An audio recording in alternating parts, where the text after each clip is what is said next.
श्रीलक्ष्मीनाथसमारम्भां नाथयामुनमध्यमाम् अस्मदाचार्यपर्यन्तां वन्दे श्रीगुरुपरम्परां।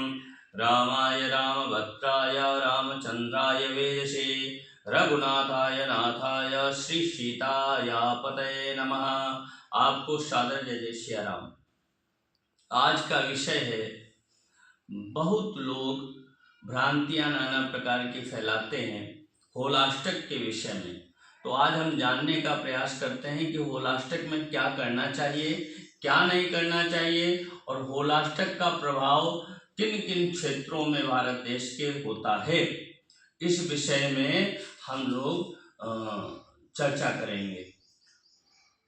शीघ्र बोध नामक ग्रंथ में लिखा गया है कि शुक्ला अष्टमी समारभ्य फाल्गुनस्य दिनाष्टकम पूर्णिमावधिकम त्याज्या होलाष्टकमिदं शुभे। सबसे पहले हम जानते हैं होलाष्टक के शाब्दिक अर्थ पर जाएं तो होलाष्टक का अगर संधि विच्छेद करेंगे तो होला और अष्टक अर्थात होली से पूर्व 8 दिन वह होलाष्टक कहा जाता है। होलाष्टक के समय समस्त शुभ कार्य वर्जित होते हैं। ये होलाष्टक कब लगा, कब से इसका प्रभाव है, इसके विषय में भी जान लेते हैं। श्रीमद् भागवत जी में कथा आती है कि हिरण्याकश्यप ने अपने पुत्र भक्त प्रहलाद जी को 8 दिनों तक मारने का प्रयास से बहुत यातनाएं उनको दी, लेकिन स्वयं भगवान नारायण अपने भक्त की रक्षा करते रहे। अंत में होलिका के जलने से या सिलसिला थम जाता है। इसलिए आज भी भक्त लोग इन 8 दिनों तक कोई भी शुभ कार्य नहीं करते हैं।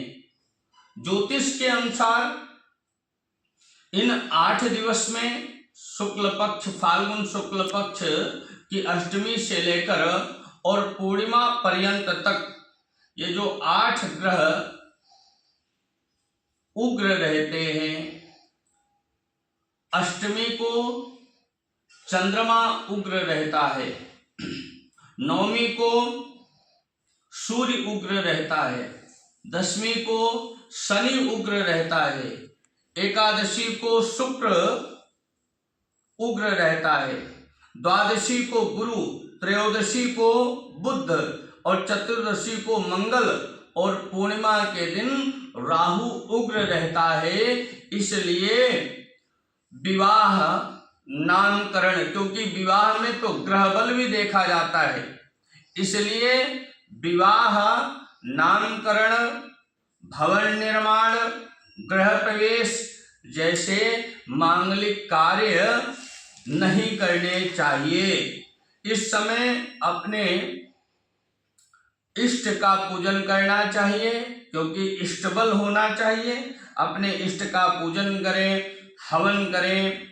अपने इष्ट बल को मजबूत करने के लिए आप अनुष्ठान इत्यादि भी कर सकते हैं। कहा गया है कि एरावत्यम विपासायम सत्रादो पुष्कर त्रय।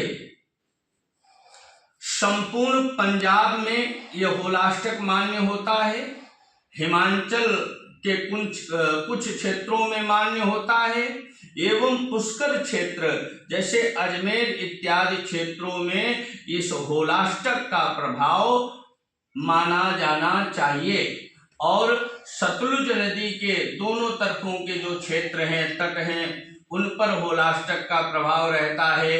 व्यास नदी के दोनों तटों के क्षेत्रों में भी होलाष्टक का प्रभाव रहता है।